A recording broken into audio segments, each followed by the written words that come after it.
And welcome to our YouTube channel DN Academy. Today we will discuss about Simpson-Wandel rule of integration. ये numerical method का lecture number 16 है. आज हम लोग किसी भी इंटीग्रल फंक्शन की वैल्यू कैसे फाइंड करते हैं सिम्पसन-वंडल की हेल्प से वो सीखते हैं. चलिए स्टार्ट करते हैं आज की क्लास. क्वेश्चन है हमारे पास, using Simpson Weddle rule calculate value of integral limit 0 to 1 1/1 plus x square. आपको इस इंटीग्रल फंक्शन की वैल्यू फाइंड करनी है सिम्पसन-वंडल की हेल्प से. एच आपको गिवन है 0.25. अच्छा, मैं एक बात और समझा देती हूँ. अगर क्वेश्चन में एच ना गिवन हो सो एच कैसे फाइंड करते हैं. एच फाइंड करने का फॉर्मूला होता है b माइनस ए अपॉन एन.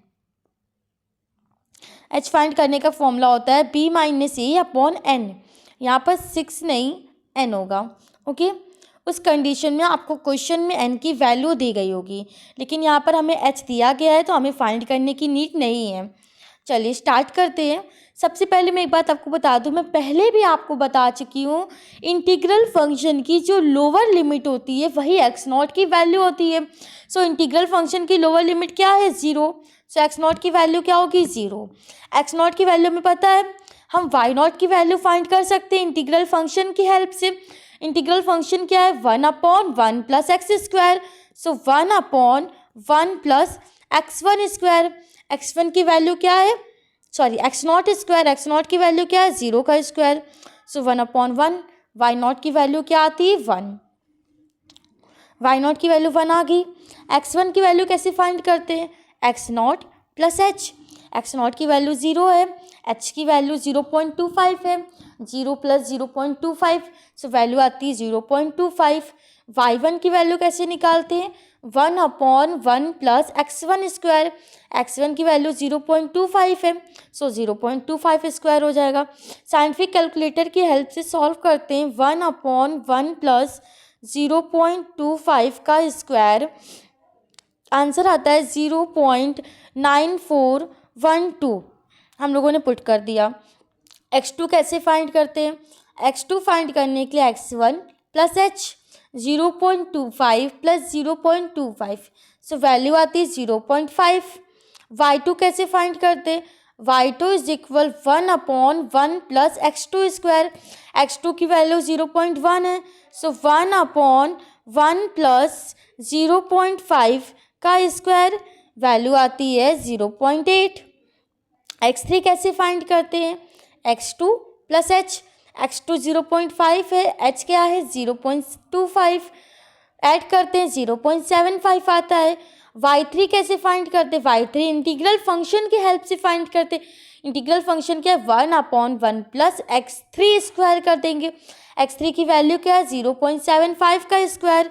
सो 1/1 प्लस 0.75 का स्क्वायर करते हैं, सो वैल्यू आती है 0.64.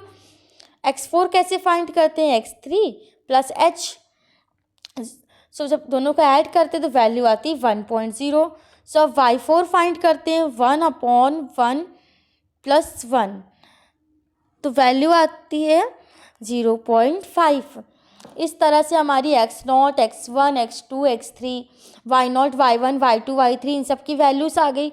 अच्छा, मैंने x4 तक ही वैल्यू क्यों निकाली, मैंने x5, x6, x7 इनकी वैल्यूज़ क्यों नहीं निकाली, या मैंने x3 पर ही स्टॉप क्यों नहीं किया, x4 पर ही स्टॉप क्यों किया, ये बात मैं आपको समझाती हूँ. इंटीग्रल फंक्शन की जो अपर लिमिट होती है, यहाँ पे इंटीग्रल फंक्शन की अपर लिमिट क्या है, 1. सो x4 की वैल्यू 1 आ गई, सो हम लोग स्टॉप हो गए. x1, x2, x3, x4 या x5 इन सब में से किसी की भी वैल्यू इंटीग्रल फंक्शन की अपर लिमिट के इक्वल आ जाएगी तो हम लोग स्टॉप हो जाएंगे. इंटीग्रल फंक्शन की अपर लिमिट 1 थी, हमारी x4 की वैल्यू 1 आ गई, सो हम लोग स्टॉप हो गए. अगर हम लोग x4 तक फाइंड कर रहे हैं तो हमें y भी 4 तक फाइंड करना होगा. अब बात करते हैं सिम्पसन-वंडल का फॉर्मूला क्या होता है. ये देखिए फॉर्मूला है इंटीग्रल. सबसे पहले इंटीग्रल करते हैं, लिमिट लिख देते हैं 0 to 1 जो आपको क्वेश्चन में दी गई. क्वेश्चन में जो फंक्शन दिया है 1/1 प्लस एक्स स्क्वायर, वो पुट कर देते हैं. सिम्पसन-वंडल है इसलिए h/3 है. अगर सिम्पसन 3h/8 होता तो यहाँ पे 3h/8 होता, बट यहाँ पे किस रूल का यूज़ करना है, सिम्पसन-वंडल. सो h/3 जो फर्स्ट टर्म होता है एंड जो लास्ट टर्म होता है उनका एडिशन करते हैं।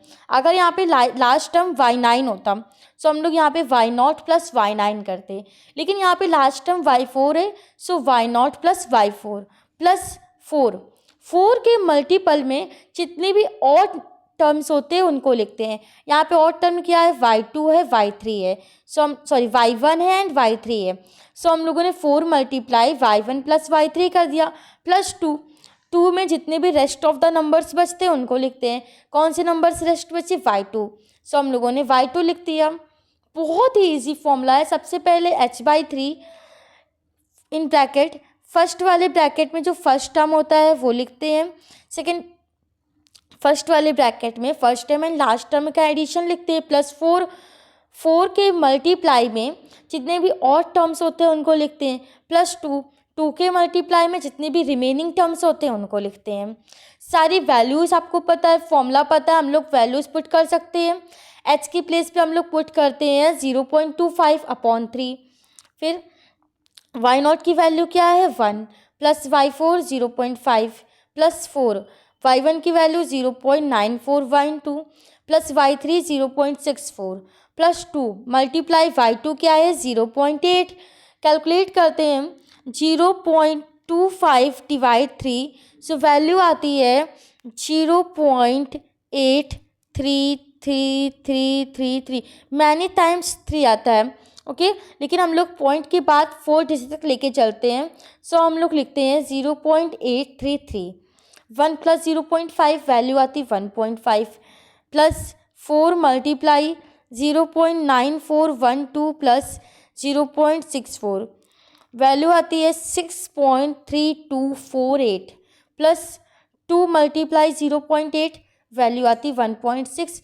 अब इस लाइन को हम लोग चलिए कैलकुलेट करते हैं साइंटिफिक कैलकुलेटर की हेल्प से। 0.0833 multiply 1.5 plus 1.6 plus 6.3248, so value आती है 0.78508584। आप लोग भी मैच कर लीजिए, आपकी भी यही वैल्यू आ रही है, लेकिन हम लोग पॉइंट के बाद 4 डिजिट तक आंसर लिखते हैं 0.7850। ये है हमारी इंटीग्रल फंक्शन की वैल्यू, ये है हमारी इंटीग्रल फंक्शन की वैल्यू। इस तरह से हम लोग सिम्पसन वन थर्ड रूल का हेल्प यूज़ करके किसी भी इंटीग्रल फंक्शन की वैल्यू फाइंड कर सकते हैं। फॉर्मूला बहुत ही इजी है, सारी वैल्यूज़ आपको पता होती है, आप फॉर्मूला में पुट कर दीजिए वैल्यूज़ आ जाएंगी। साइंटिफिक कैलकुलेटर एग्ज़ाम में प्लीज़ लेकर जाइएगा, क्योंकि अगर आप साइंटिफिक कैलकुलेटर लेके जाते हैं तो आपके लिए बहुत ही यूज़फुल होगा और आपका टाइम भी बहुत बचाएगा।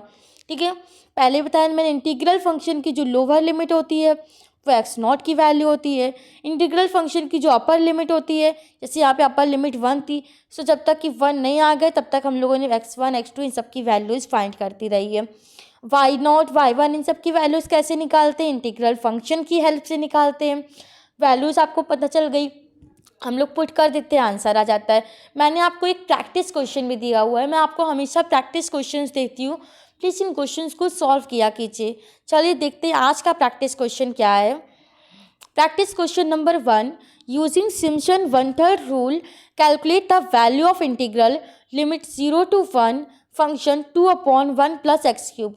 आपको इस फंक्शन की वैल्यू निकालनी है सिम्पसन वन थर्ड रूल की हेल्प से, एंड h इज इक्वल 1.6 आपको गिवन है। h की वैल्यू आपको गिवन है, आपको फॉर्मूला की हेल्प से वैल्यू निकालनी है बस। आई होप आपको ये लेक्चर समझ में आया होगा। प्लीज़ आप अपने फ्रेंड्स को भी शेयर कीजिए एंड सब्सक्राइब कीजिए, जिससे कि नोटिफिकेशन आप तक पहुंच जाए। अगर आपको ये वीडियो अच्छी लगी हो तो प्लीज़ लाइक कीजिएगा। Thank you so much. Radhe Radhe.